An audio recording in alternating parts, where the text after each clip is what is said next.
Assim, hoje nós estaremos, se Deus permitir, iniciando o estudo na carta do apóstolo Paulo aos Romanos.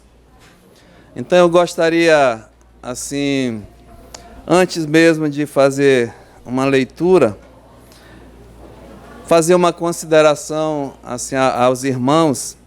Primeiramente, agradecer à igreja pelas suas orações a nosso favor e lembrando mesmo da confiança que a igreja tem depositado na nossa vida.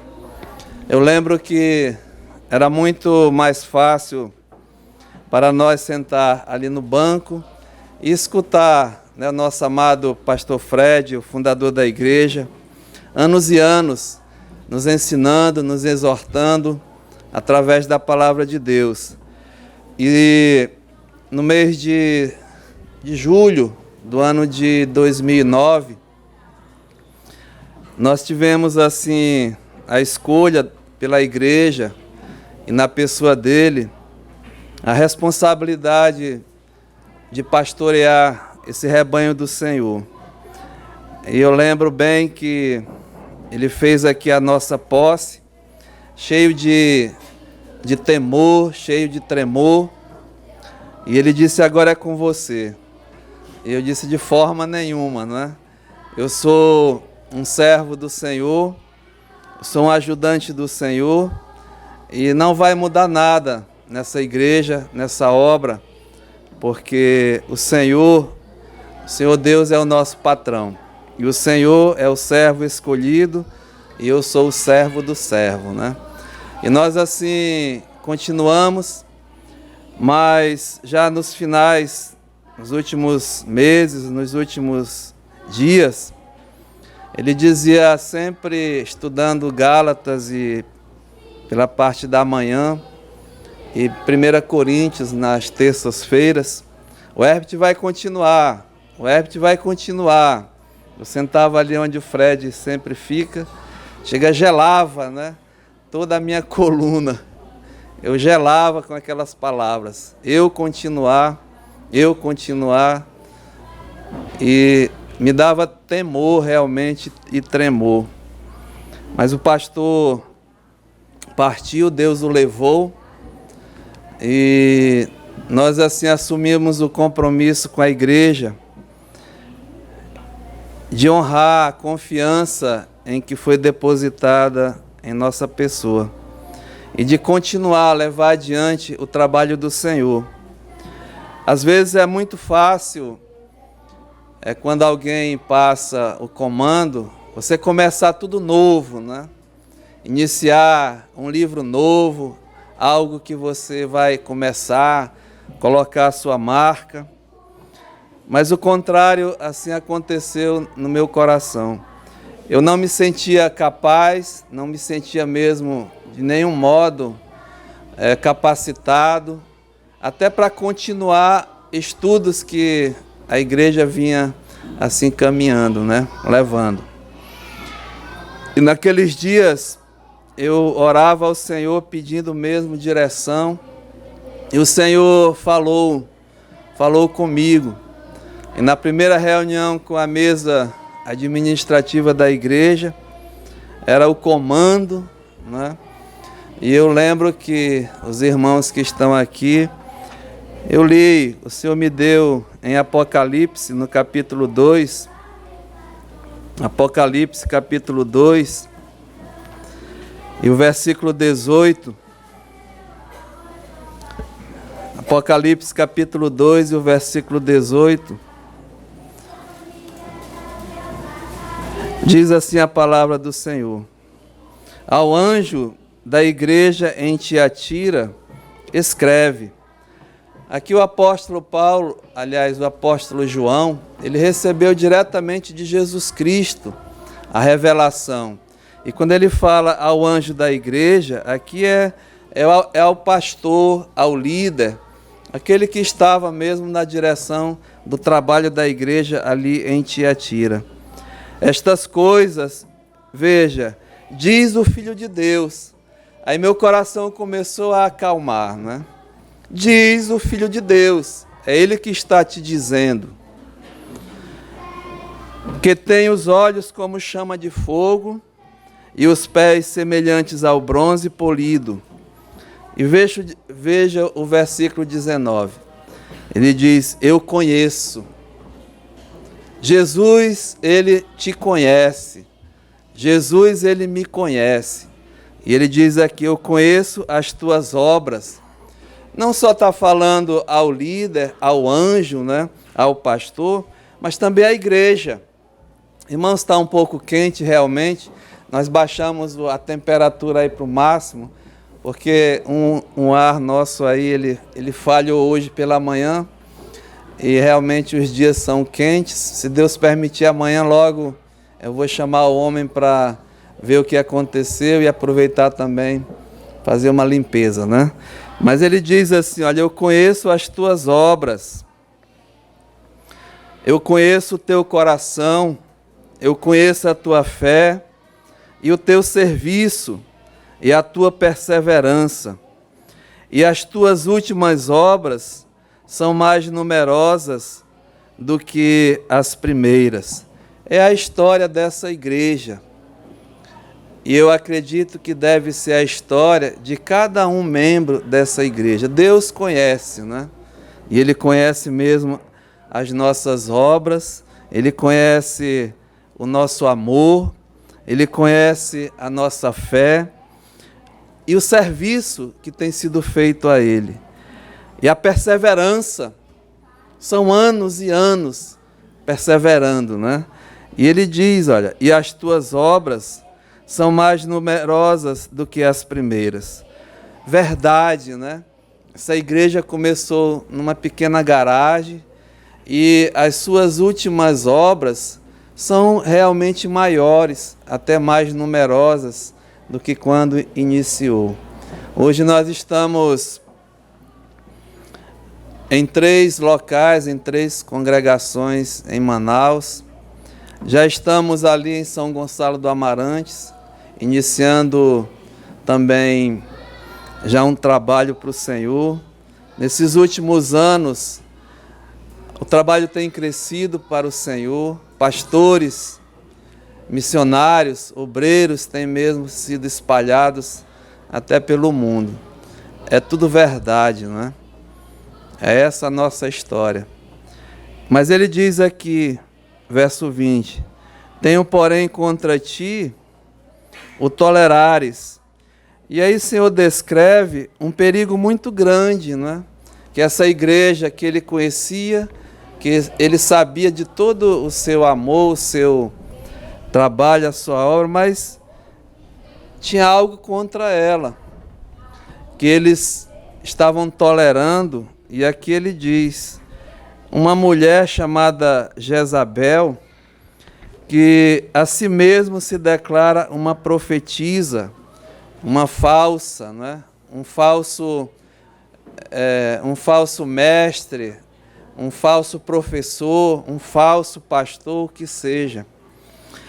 E olha, não somente ensina, o ensino que essa pessoa estava fazendo, um estrago na igreja, né? Mas ainda seduz, né? Ainda seduza os meus servos a praticarem prostituição e a comerem coisas sacrificadas aos ídolos, ou seja, incentivando ao pecado, né? Como se fosse algo que viesse de Deus.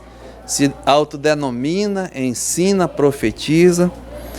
Então ele diz, dê-lhe tempo para que se arrependesse. O arrependimento, irmãos, ele é, vamos colocar assim, aquilo que Deus mais se agrada em um pecador. É o arrependimento, se arrepender dos seus pecados.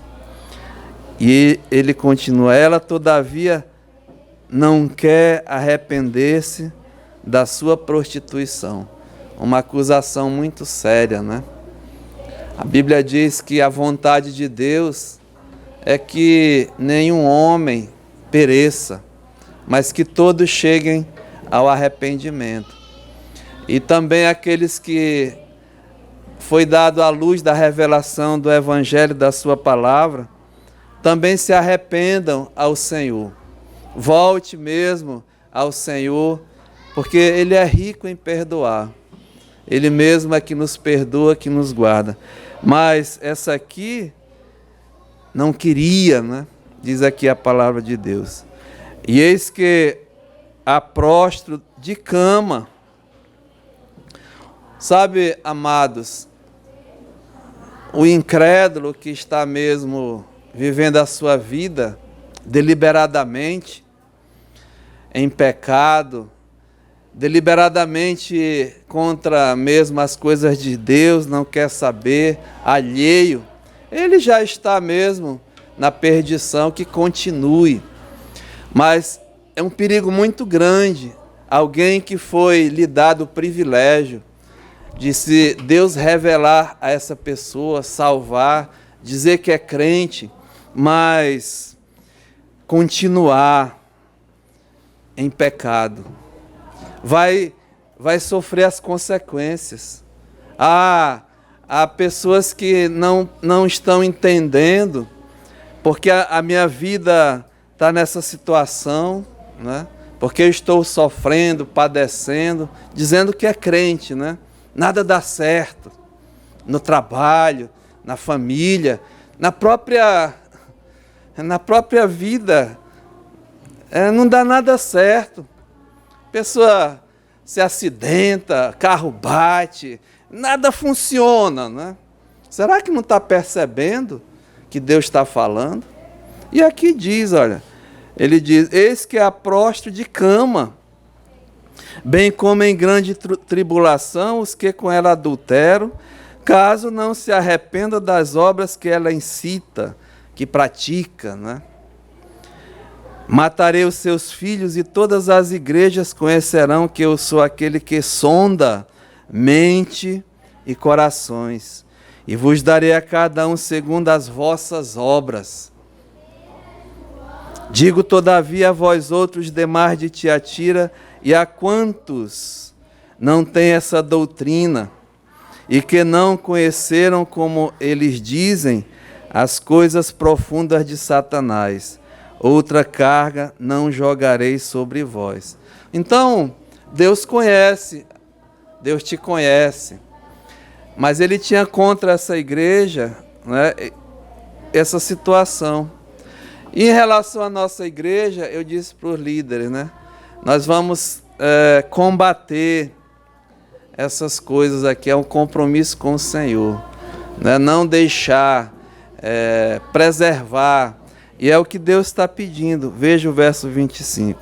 Tão somente, né, conservai aquilo que tendes, até que eu venha. Então, irmãos, isso deu uma confiança em nossos corações para continuar, né, para perseverar, para mesmo combater, para conservar aquilo que nós recebemos. Então eu disse, Senhor, é continuar, né? Mas continuar estudos que já vêm sendo trazidos não é fácil, porque vai haver comparações. Pastor Frederico, né? Quem é Herbert? Nada, ninguém. Vai haver mesmo desconfiança de alguns, como havia, né? Havia famílias que deixaram a igreja, havia mesmo dúvidas de como continuar. Eu recebi uma ligação lá da Irlanda de uma liderança, perguntando, e agora, como é que vai ser? Havia tudo isso, né? Mas Deus diz, continua, conserva aquilo que nós recebemos. E Deus tem sido maravilhoso. E era o próximo estudo de 1 Coríntios. E assim como humildemente eu tenho falado para os irmãos, cheio de temor, cheio de tremor, O Senhor falou novamente comigo. E olhando a primeira carta de Paulo aos Coríntios, no capítulo 2, esse homem Paulo, ele cheio mesmo de sabedoria, de conhecimento, e ele foi pregar em Atenas, onde havia mesmo conhecedores, os filósofos, os conhecedores das coisas, né? E eu pensei, a Hebron realmente é uma igreja que tem um alto conhecimento. E o apóstolo Paulo chegou ali falando aquilo que ele sabia, né? Aquilo que ele era, o homem preparado, o homem mesmo. Paulo provavelmente era um conhecedor da lei, era, né? Provavelmente não, ele era. Mas ele fez uma pregação assim, a nível daquilo que ele esperava, né? E a palavra de Deus assim mostra, o Lucas escrevendo lá em Atos, não houve muito grande sucesso nisso, né? E Paulo aprendeu a lição. E assim Deus falou comigo, porque a gente vem com aquela impressão, a gente tem que impressionar, né? Tem que mostrar que sabe. Mas sabe, irmãos, Deus novamente falou comigo, e eu coloquei aqui na minha Bíblia, obrigado, Senhor, porque esse é o caminho. E os irmãos vão entender o que eu quero dizer. Então, Paulo aqui no capítulo 2 de 1 Coríntios, ele disse, eu, irmãos, quando fui ter convosco, anunciando-vos o testemunho de Deus, eu não fiz com ostentação de linguagem ou de sabedoria, porque ele tomou essa decisão, de nada saber entre vós, senão a Jesus Cristo e este crucificado. E foi em fraqueza, em temor e grande temor que eu estive entre vós. E é isso, sabe, irmãos, que marcou desde aqueles dias. Eu decidi que eu não sabia de nada mesmo, né? Mas reconhecer que linguagens bonitas, coisas profundas para impressionar, né, muitas vezes vai estragar. O Senhor Jesus, ele dá um conselho maravilhoso para todos nós. Ele diz, nós falamos aquilo que nós sabemos, né? Nós testificamos aquilo que nós temos mesmo vivido. Então é melhor fazer dessa forma. E Paulo aprendeu, e logo cedo também Deus me deu esse conselho. E eu tenho procurado mesmo seguir. E eu lhe digo que é em fraqueza, é em temor, e em grande tremor que eu sempre chego e subo essas escadas desse púlpito, né? Porque eu decidi não saber nada a não ser Cristo e que este crucificado. E o verso 4, Paulo diz assim, a minha palavra e a minha pregação não consistiram, eu posso dizer, a minha também não consiste, irmão, de forma nenhuma, em linguagem persuasiva de sabedoria, né? Coisas grandiosas, não, de forma nenhuma. Mas o que eu gostaria é que fosse em demonstração do Espírito. O Espírito Santo falando aos nossos corações, às nossas vidas. E do poder do Espírito Santo. Esse aqui é o ideal, não é? Os discípulos do Senhor Jesus, eles não eram. Aliás, o Senhor Jesus escolheu pecadores, galileus, homens iletrados, né? Até a própria lá de Cafarnaum, daquela região que era desprezada. Mas esses homens, a Bíblia diz que a marca deles é que eles eram vistos como pessoas que estiveram com Jesus. E esse eu acredito que é o alvo para essa igreja, né? Pessoas que estiveram com Jesus. E vai ser mesmo demonstrado o Espírito Santo e o poder do Espírito Santo.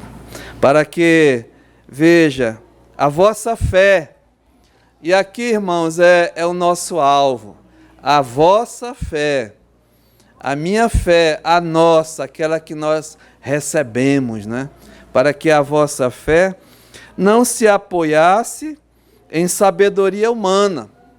E geralmente quando se faz escolhas em muitas igrejas de um novo pastor, um novo ministério, a liderança eles buscam geralmente os que são PhD, pós-doutorado, que fala vários idiomas, que tem um currículo maior do que a altura dele, né? Esse tipo de coisas que impressiona, que tem uma linguagem que, esse é esse, né? Mas, irmãos, eu acredito que aquele que Deus escolhe é os humildes, é os fracos, aqueles que dizem eu não sei. Porque é dessa forma que Deus age, que Deus trabalha. Porque ele diz aqui, olha, a vossa fé não se apoiassem em sabedoria de homens. Muitas vezes nós vamos seguir a um homem, e nós devemos seguir sim, né? A palavra de Deus exorta, Paulo mesmo diz, sede meus imitadores, mas como eu sou de Cristo. Nós devemos ter exemplos, ter os nossos mestres, os nossos guias, mas não seguir aquele homem, né? Porque se você for seguir a um homem, em relação às coisas de Deus, tenha muito cuidado, porque os homens, eles são falhos, eles são pecadores, mas busque a seguir a Jesus através de um homem que te leve a seguir e a servir ao Senhor Jesus. Então esse compromisso dessa igreja, essa confiança depositada, não poderia de forma nenhuma falhar, né? E pesa sobre nós assim essa responsabilidade de continuar.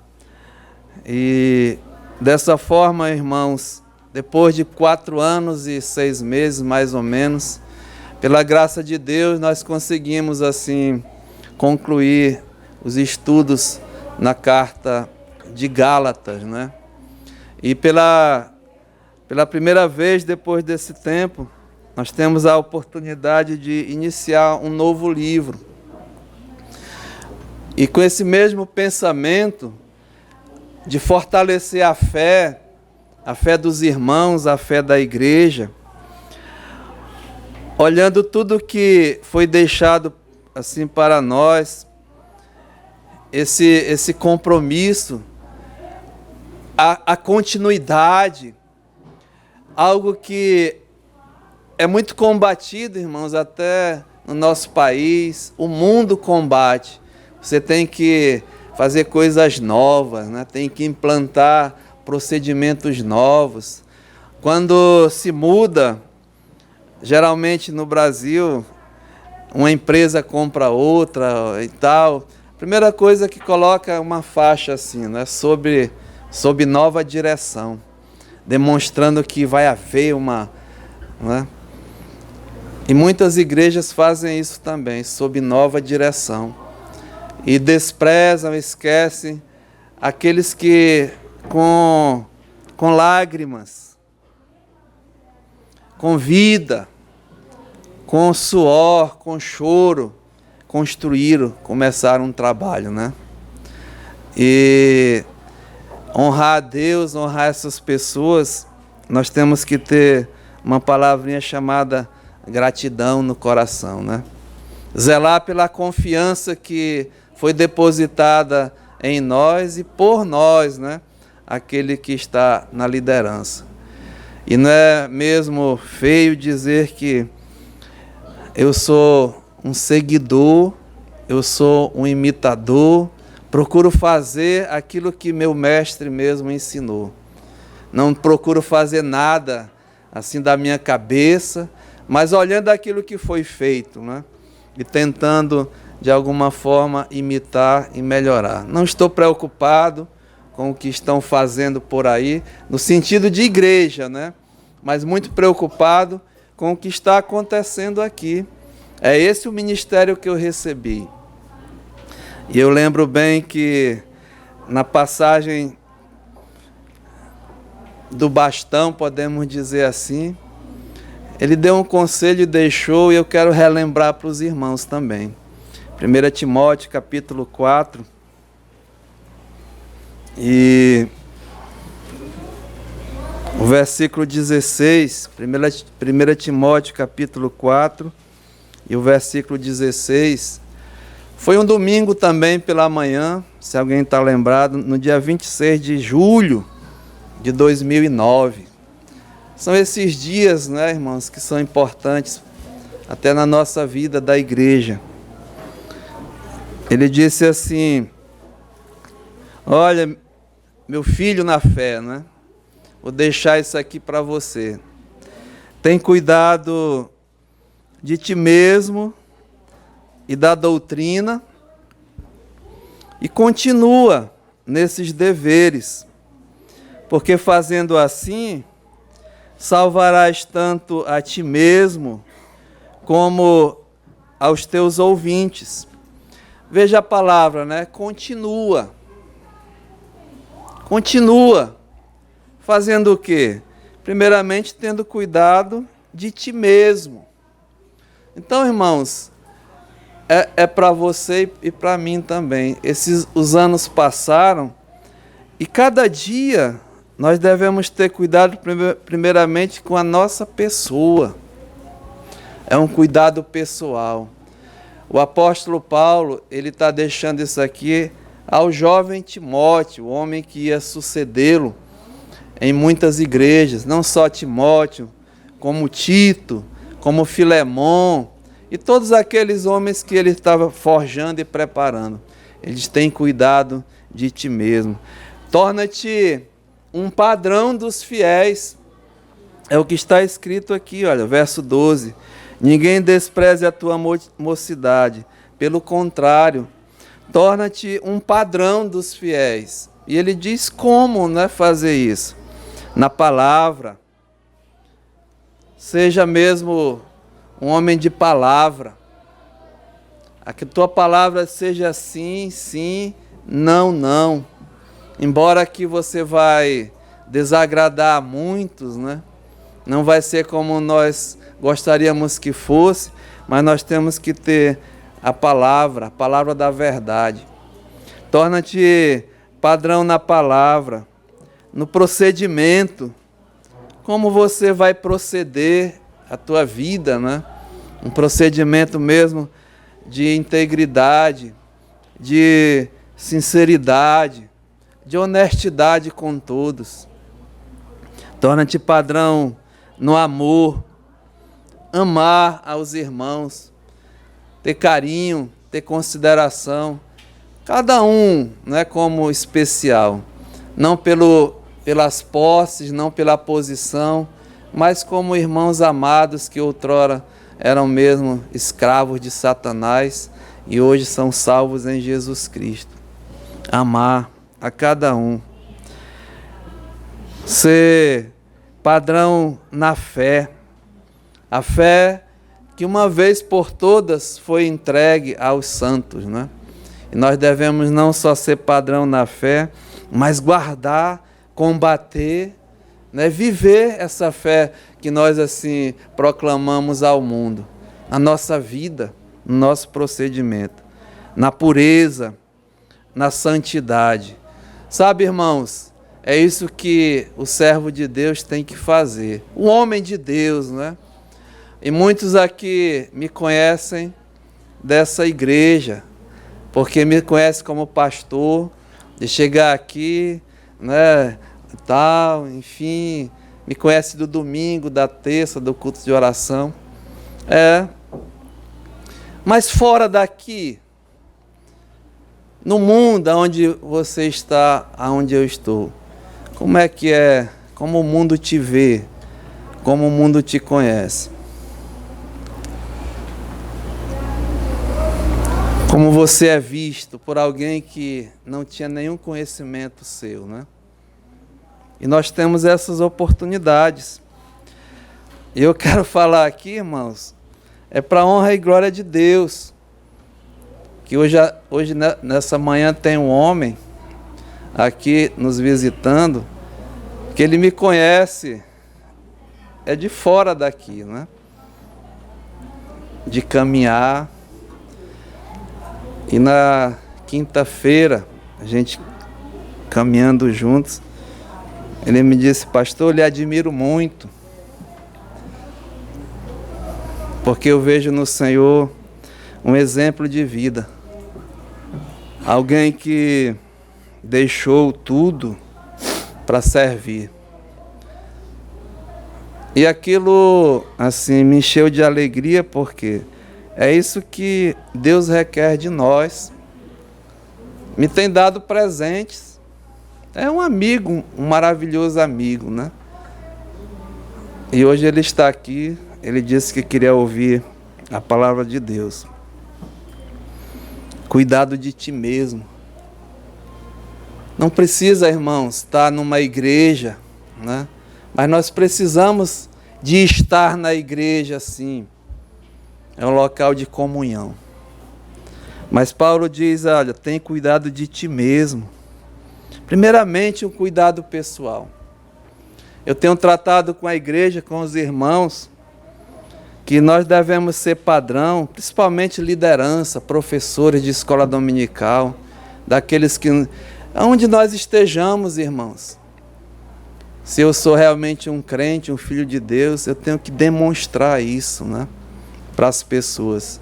O evangelho tem que ser pregado pelo meu ser, pelo meu proceder, pelo aquilo que Deus tem feito. Tem que ser visto, notório, algo diferente. As minhas crianças, os meus alunos, têm que me ver como algo mesmo, aquilo que eu ensino, aquilo que eu peço para eles, eu faço, né? Eu demonstro, em todas as situações, em todo o procedimento, questão de tudo, irmãos, é muito importante isso, o cuidado mesmo pessoal. Mas aqui diz, né, tem cuidado de ti mesmo. Aí vem da doutrina,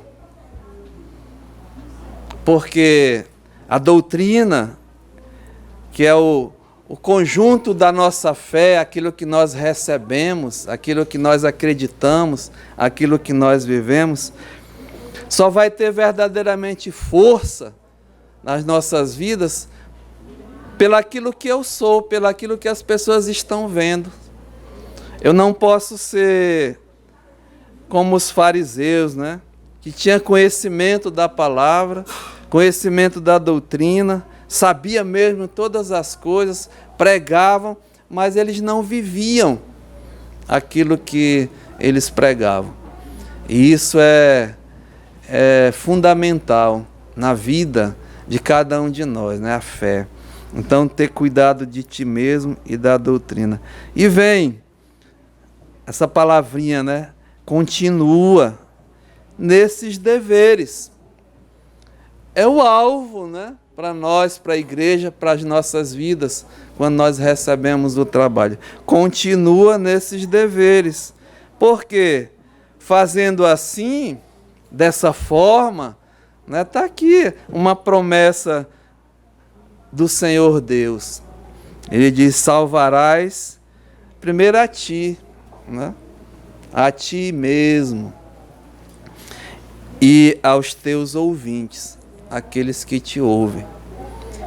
Então, irmãos, era assim essa consideração que eu gostaria de, antes de começar esse novo livro, tratar com os irmãos, porque no meu coração eu achei que Deus mandou mesmo eu falar isso. Eu estava estudando, aí eu parei e comecei a relembrar, né?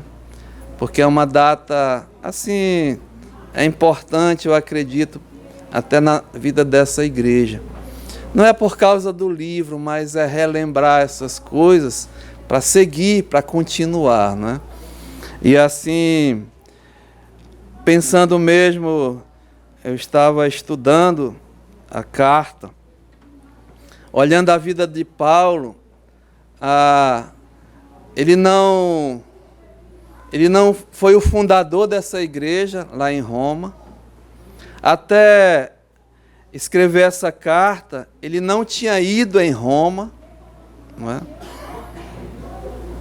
Mas ele ouvia da fé dos irmãos ali em Roma, que era conhecida até por todo o mundo. E Paulo, ele mesmo escrevendo aos romanos, ele tinha mesmo o interesse, ele gostaria muito de visitar esses irmãos, de compartilhar com ele alguma bênção espiritual. Ele tinha a intenção de estar com esses irmãos, porque ele mesmo vai dizer o motivo. Ele dizia assim: eu não quero semear ou colher numa seara em que já tem obreiros, né? Mas eu quero ir aonde Cristo não foi ainda ensinado, falado. Mas espero até ir à Espanha, Paulo queria, e ter uma base, passar aí com vocês e repartir essas bênçãos, e por vocês ser encaminhado até a Espanha. Então ele tinha essas intenções, né? E Paulo começa a carta em Romanos, e eu gostaria que nós ficássemos em pé. Romanos, capítulo 1. Nós vamos fazer a leitura, irmãos, dos 17 primeiros versículos. E eu peço também, se os irmãos puderem, durante a semana, possam ler essa carta aos Romanos, que vai nos ajudar, até vocês vão me ajudar nesse estudo. Diz assim, Romanos capítulo 1, vamos fazer a leitura juntos e no final nós faremos uma breve oração.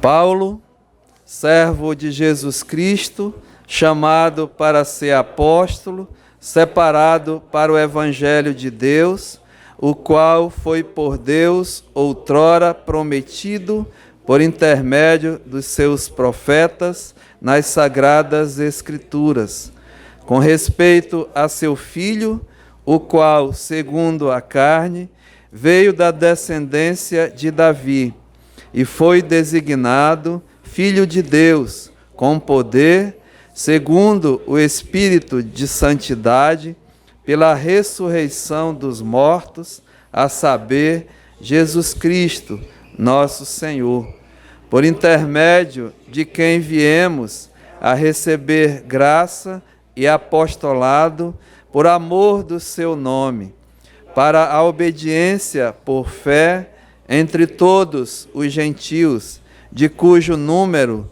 sois também vós, chamados para serdes de Jesus Cristo, a todos os amados de Deus que estais em Roma, chamados para serdes santos, graça a vós outro e parte de nosso Pai e do Senhor Jesus Cristo. Primeiramente, dou graças a meu Deus, mediante Jesus Cristo, no tocante a vós outros, porque em todo o mundo é proclamada a vossa fé. Porque Deus, a quem sirvo no meu espírito, no Evangelho de seu Filho, é minha testemunha de como incessantemente faço menção de vós em todas as minhas orações, suplicando que, em algum tempo, pela vontade de Deus, se me ofereça boa ocasião de visitar-vos, porque muito desejo ver-vos e a fim de repartir convosco algum dom espiritual, para que sejais confirmados, isto é, para que em vossa companhia reciprocamente vos confortemos, por intermédio da fé mútua, vossa e minha. Porque não quero, irmãos, que ignoreis que muitas vezes me propus ir ter convosco, no que tenho sido até agora impedido, para conseguir igualmente entre vós algum fruto, como também entre outros gentios. Pois sou devedor tanto a gregos como a bárbaros, tanto a sábios como a ignorantes. Por isso, quando está em mim, estou pronto para anunciar o Evangelho também a vós outros em Roma. Pois não me envergonho do Evangelho, porque é o poder de Deus para a salvação de todo aquele que crê, primeiro do judeu e também do grego, visto que a justiça de Deus se revela no Evangelho de fé em fé, como está escrito, o justo viverá pela fé. Amém. Walter, por favor, levanta um pouco, que eu estou me esforçando aqui, quase gritando. Pai, muito obrigado, Senhor, pela Tua palavra, porque ela é a verdade, Senhor. Muito obrigado, Senhor, pelas nossas vidas, especialmente pela vida da Igreja Hebron. Esse presente do Senhor para todos nós. E nós assim, Pai, nesse dia, nesses meses, temos que ser gratos a Ti, porque o Senhor tem mesmo feito maravilhas, porque nós temos obedecido a Tua palavra. O Senhor tem mesmo dado crescimento, porque nós somos fiéis à Tua doutrina. E nada, Pai, nada de nós, nada de homens, mas queremos mais uma vez renovar o nosso compromisso com o Senhor e com a Tua palavra. E assim, Pai, defender a fé, esse corpo de doutrinas que recebemos, aliás, que uma vez por toda foi entregue aos santos.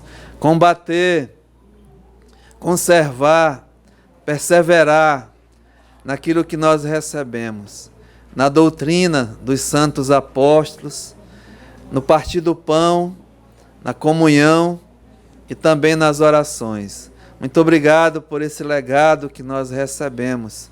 E agora, Pai, diante de algo novo no sentido desses estudos, nós queremos mais uma vez Te pedir a direção, Te pedir sabedoria, compreensão, chegando mesmo cheio de temor, de tremor, diante da Tua palavra. E nós não queremos nada de sabedoria de homem, mas queremos a sabedoria do Espírito Santo da verdade, para que a nossa fé, ela possa mesmo crescer, para que nós possamos assim repartir essas bênçãos espirituais, que possamos mesmo crescer na graça, no conhecimento do nosso Senhor e Salvador Jesus Cristo, e assim esperando a Tua vinda, Pai, aonde o Senhor virá nos buscar a cada um, aqueles que realmente são amados de Deus, como nós acabamos de ouvir, chamados por Jesus Cristo, chamados para sermos santos, guardados pelo Senhor, e até aquele dia tão especial. Então nos ajuda nesses domingos adiante, e que cada um de nós possamos realmente ouvir do Senhor algo para as nossas vidas. Obrigado pela presença de cada um nessa manhã. Fala, Pai, aos nossos corações, segundo a Tua vontade, e assim glorifica o Teu nome. É essa a nossa oração, no nome de Jesus. Amém. Irmãos, podemos assentar.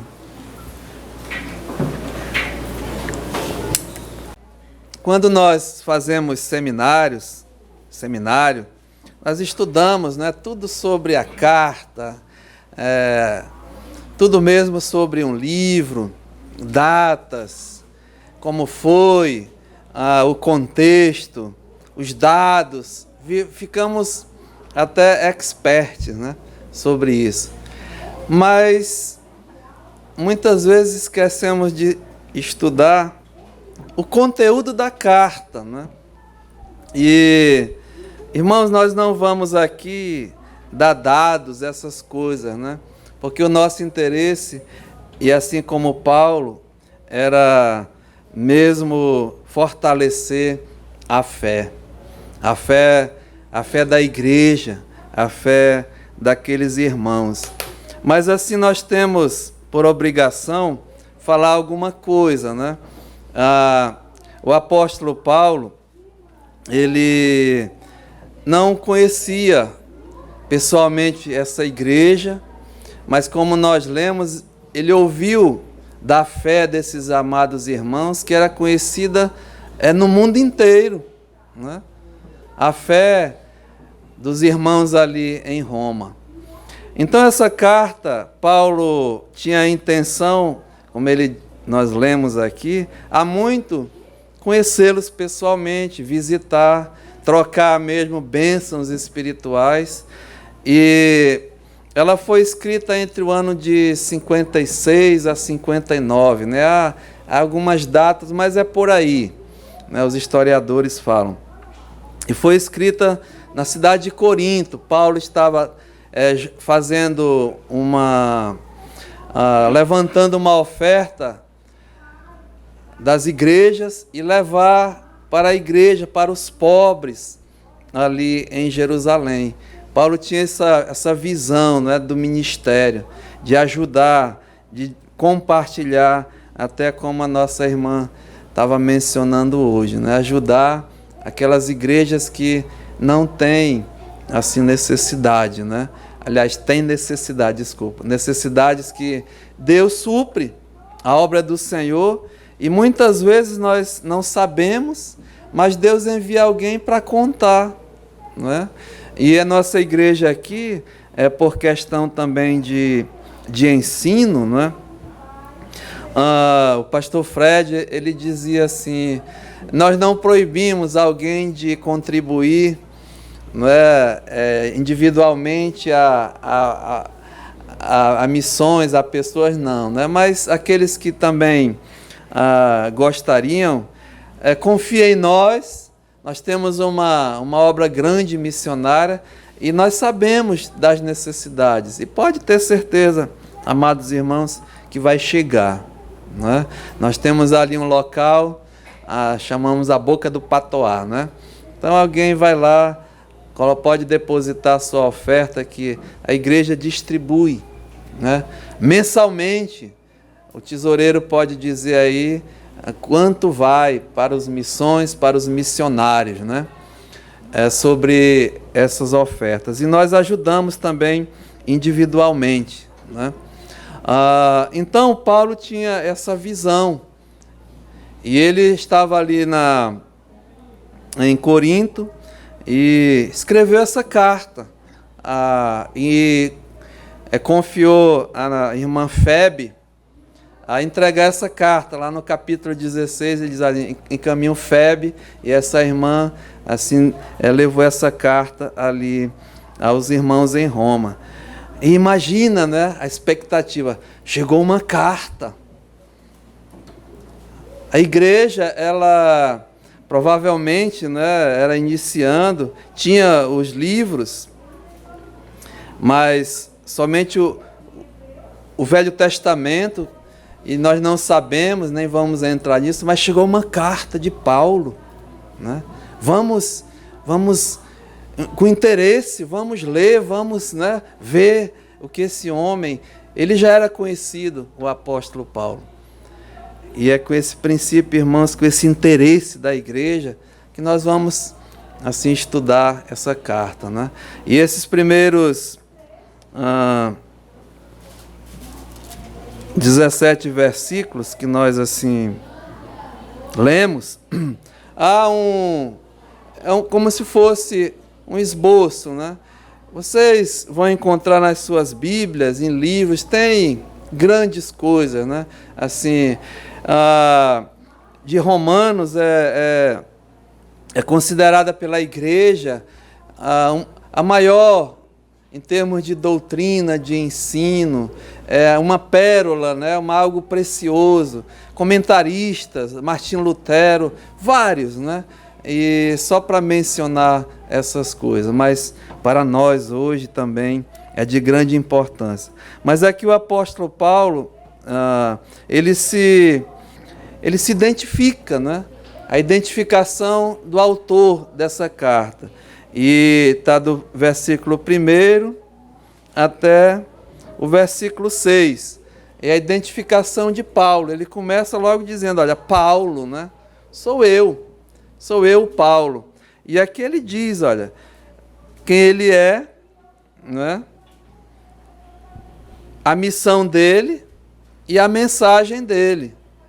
Então, logo no primeiro versículo, ele diz, Paulo, quem ele é?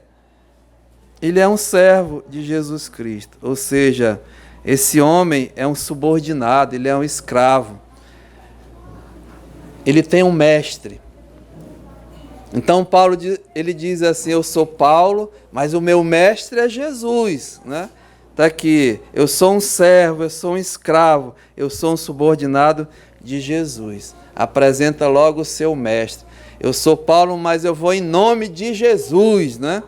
É diferente, muda toda a concepção. Ele tinha um mestre. Mas Paulo também aqui ele diz que ele tinha uma missão, né? Tá aqui, olha, Paulo com o mestre Jesus Cristo, ele era um servo, mas ele tinha uma missão. Ele foi chamado para ser um apóstolo. A missão dele, né? Ser apóstolo de quem? Do mestre, de Jesus Cristo. Veja o verso 5. Por intermédio de quem viemos a receber graça e apostolado por amor do seu nome, para a obediência por fé entre todos os gentios, de cujo número sois também vós chamados para serdes de Jesus Cristo. Então a missão dele, né, era essa, ser um apóstolo, ser um enviado. Mas ele também tinha uma mensagem a levar. E aqui está no versículo 1. Paulo, né, o seu mestre Jesus Cristo, a quem ele era um servo, um subordinado, um escravo.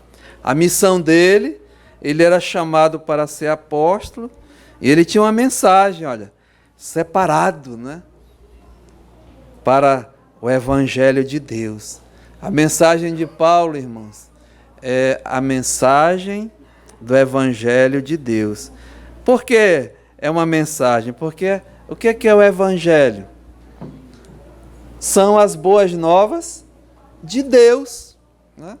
Então, é algo grande, algo sublime, né? O seu mestre, a sua missão e a sua mensagem. Então, assim Paulo se apresenta àquela igreja ali, né? Identificação do autor. Segunda coisa, em termos do esboço que nós vamos fazer, tem a identificação do destinatário. A carta ela tinha um endereço, né? Era endereçada. E aqui está no versículo 7, olha. Ele diz assim, a todos os amados de Deus que estais aonde? Em Roma. Então, eram os amados de Deus que estavam em Roma. Havia ali uma igreja de Deus que estava em Roma. E eu vou tratar mais à frente, né? Mas a terceira coisa, a identificação do autor é notório, Paulo, né? A identificação dos destinatários, a todos os amados de Deus que estais em Roma. E na semana que vem nós vamos tratar sobre isso. O que é realmente ser um amado de Deus? Eu parei, irmãos. Eu sou um amado de Deus? É que ele não está escrevendo a uma denominação, né? Principalmente a maior igreja mundial, a Igreja Católica Apostólica Romana. Não era para essa igreja ele estava escrevendo aos amados de Deus que estais em Roma. E para ser um amado de Deus, é só para mencionar, né? Verdadeiramente está aqui as características de uma pessoa que é amado de Deus. Veja o versículo 6. Ele diz que é chamado para ser de Jesus Cristo. Um amado de Deus é uma pessoa que é chamado para ser de Jesus Cristo, né? A segunda coisa está aqui, olha, no versículo 7. Amado de Deus não é só uma pessoa chamado para ser de Jesus Cristo, mas está aqui, chamado para ser de, agora o quê? Santos, né? Chamados para ser de santos. O Judas, o meu irmão de Jesus Cristo, na sua carta, ele fala dessa mesma saudação aos chamados em Deus, amados de Deus e guardados por Deus, né? Quem é amado de Deus também é guardado por Deus. E a Bíblia diz que Ele vai nos guardar, irmãos, porque Ele nos chamou, Ele nos justificou, Ele mesmo nos guardou e Ele ainda vai nos glorificar, completar essa obra. Então, é a esses que é endereçada essa carta.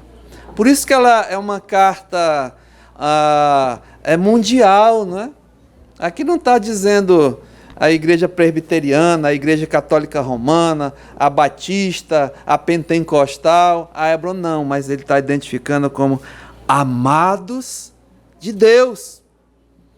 E quem é um amado de Deus? Verdadeiramente aquele que foi chamado para ser de Jesus Cristo.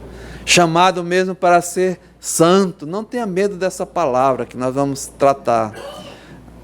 Eu não sei nem quanto tempo, né?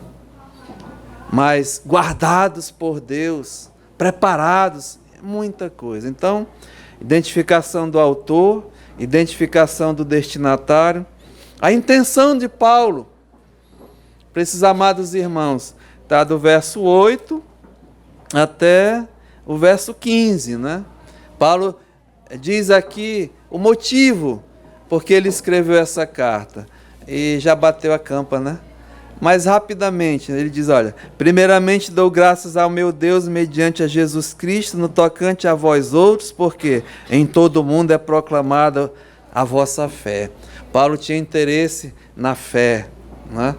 E ele continua, porque Deus a quem sirvo em meu espírito, no evangelho de seu Filho, é a minha testemunha de que, como incessantemente faço menção de vós em todas as minhas orações, suplicando que, em algum tempo, pela vontade de Deus, me ofereça boa ocasião para visitar-vos. Eu quero, né, visitar vocês, quero conhecê-los pessoalmente, porque muito desejo ver-vos a fim, olha, de repartir convosco algum dom espiritual. Paulo tinha convicção da fé dessa igreja, era conhecida, mas ele gostaria de ver, de repartir dom espiritual, olha, para que sejais confirmados. Isto é, para que a vossa companhia, interessante, né? Paulo queria a companhia dos irmãos, a comunhão, reciprocamente nos confortemos por intermédio da fé mútua, vossa e minha, porque não quero, irmãos, que ignoreis que muitas vezes me propus ter convosco, no que tenho sido até agora impedido. Não conseguiu chegar, né? Olha, tá vendo? Conseguir igualmente entre vós algum frutos. E nós vemos que os frutos do Espírito são maravilhosos, né? Paulo queria ainda mais, como também entre os gentios. E aí ele diz, porque eu sou um devedor. A minha preocupação, ele escrevendo aos Coríntios, não só concernente às coisas exteriores que ele tinha na sua vida, mas a maior preocupação de Paulo era com a igreja do Senhor, não só a que ele tinha fundado, as que ele tinha fundado, mas todas as igrejas de um modo geral. Então ele tinha essa preocupação.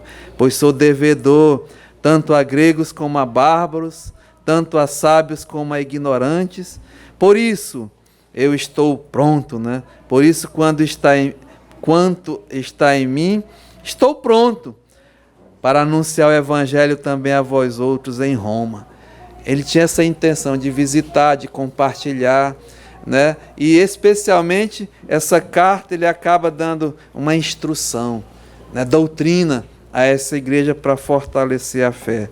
E nós vamos ver também a intenção de Paulo, ainda no capítulo 15, do versículo 14 em diante. O tempo já foi, mas repare aqui o versículo 20, né? 15 e 20. Esforçando-me deste modo por pregar o evangelho, não onde Cristo já foi anunciado, lá, né? Olha a intenção dele, para não edificar sobre fundamento alheio. Antes, como está escrito, hão de vê-lo aqueles que não tiveram notícia dele e compreendê-lo, os que nada tinham ouvido a seu respeito. Essa foi a razão porque também muitas vezes me senti impedido de visitar-vos. Ele não queria chegar lá como um xerife, né? Como eu, não sei o quê. E eu vou mostrar também que não foi Pedro, né? Que fundou a igreja lá em Roma. O Pedro que muitos acham que foi, né? Mas vamos ver, nem Pedro nem Paulo. Mas olha qual era a intenção dele. Mas agora não tenho já campo de atividade nestas regiões. Esgotou. Eita, homem danado, né? Ele não tinha mais campo, ele queria avançar. E ele diz, olha, desejando há muito visitar-vos, penso em fazê-lo quando em viagem para a Espanha, pois espero que de passagem estarei convosco e que para lá seja por vós encaminhado, depois de haver primeiro desfrutado dessa vossa companhia. Então veja a intenção do Paulo, né? Era essa. E no final do nosso esboço, não sei, até Jesus voltar, não sei, vamos ver. A intenção, agora a instrução para a igreja, né? Então volte lá capítulo 1, verso 16 e 17. Paulo diz assim: pois não me envergonho do evangelho, porque é o poder de Deus para a salvação de todo aquele que crê, primeiro do judeu e também do grego, visto que a justiça de Deus se revela no evangelho. Então todo o livro de Romanos, a partir do capítulo 1, do versículo 18, até o capítulo 11, o final, é Paulo declarando, descrevendo, ensinando a justiça de Deus, que ela se revela no evangelho e é para todos, tanto para o judeu como também para o grego. Não só a doutrina, né? Os ensinos, a confirmação de fé, assim, a fortalecimento da fé, mas do capítulo 12 ao final, é essa doutrina na prática. É a prática da doutrina. Então, assim, terminando hoje, né, que Deus possa nos ajudar, nos animar nesses dias, e eu peço de coração as vossas orações. Fica o esboço aí, né? A identificação é do autor, Paulo, a identificação do destinatário, a igreja, os amados ali em Roma, a intenção de Paulo, fortalecimento da fé dessa igreja de visitar e a instrução para a igreja de Deus, a doutrina e também colocar essa doutrina na prática, né, na nossa vida. Porque ele termina aqui, olha, visto que a justiça de Deus se revela no evangelho de fé em fé, é para salvação. Nós vimos também que era para santificação, né? Diz, olha, como está escrito, o justo, ele vai viver pela fé. Não só a salvação, mas a vida de fé e aguardando a bendita esperança. Amém? Pai, muito obrigado, Senhor, por essa manhã, o Senhor possa nos ajudar, Pai, e especialmente fortalecer os nossos corações. O Senhor sabe o propósito da igreja, que é realmente proclamar as verdades da fé. A fé verdadeira em Cristo Jesus. Não em uma denominação, não em um pastor, uma pessoa.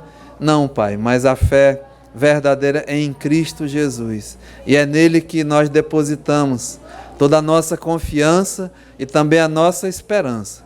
E nos ajuda, Pai, nessa nova semana. Aceita a nossa gratidão. No nome de Jesus. Amém. Amém.